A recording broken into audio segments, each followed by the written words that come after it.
চলে এসেছি নতুন একটা ব্লগ নিয়ে। আমার ব্লগে সবাইকে স্বাগত জানাই। সবাই নিশ্চয়ই ভালো আছেন, আমিও ভালো আছি।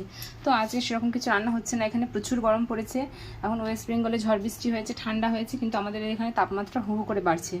এই যে ভাত হয়ে গেছে, আর এই যে উচ্ছে ভাজবো। উচ্ছেটা এখন প্রতিদিনই ডেলি রুটিনে আছে, একটু তেতোটা ভালো লাগে ভাত দিয়ে খেতে। একটু ভেন্ডি ভাজবো, এই যে পেঁয়াজ দিয়ে, কাঁচা লঙ্কা দিয়ে, রসুন ফোড়ন দিয়ে, কালো জিরে ফোড়ন দিয়ে, আর একটু আলু পটলের কাঁচা লঙ্কা ছিঁড়ে চচ্চড়ি করবো একটু ঝোলঝোল করে। ব্যাস আজকের মেনু এই যে তেল গরম হয়ে গেছে, চলুন ভেন্ডিটাকে ছেড়ে দিই। এই যে ভেন্ডিটা ছেড়ে দিয়েছি, ভেন্ডিটা একটু ভাজা ভাজা হোক, তারপর পেঁয়াজটা মেশাবো।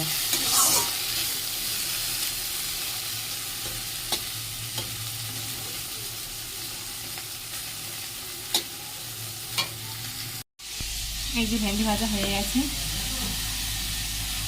আর এই যে উচ্ছে ভাজা হচ্ছে, আর এই যে আলু পটলের চচ্চড়িটা চাপালাম, একটু ভেজে ভেজে নিই, তারপরে জল দিয়ে দেবো, এতক্ষণ হোক। আলু পটলের তরকারিটা নামিয়ে দিয়েছি, চচ্চড়িটা আমি চচ্চড়ি করেছি। তরকারি কালকে করেছিলাম, অতটা ভালো লাগছে না, তাই একটু চচ্চড়ি করলাম সিম্পল, কালো জিরে কাঁচা লঙ্কা ফোড়ন দিয়ে একটু ঝোলঝোল করে রাখলাম। আর এই যে উচ্ছেটা ভাজছি, উচ্ছেটা একটু কড়া কড়া করে ভাজবো। এই উচ্ছে ভাজাটাই ভালো লাগবে ভাত দিয়ে খেতে। ততক্ষণ হোক। তো এই যে রান্না কমপ্লিট হয়ে গেছে, উচ্ছেটা একটু কড়া কড়া করে ভেজে নিলাম, আর এই যে এখানে ভেন্ডিটা ভাজা আছে, এখানে তরকারি আছে। তো আজকের ব্লগ এই পর্যন্তই, খুবই সিম্পল ব্লগ।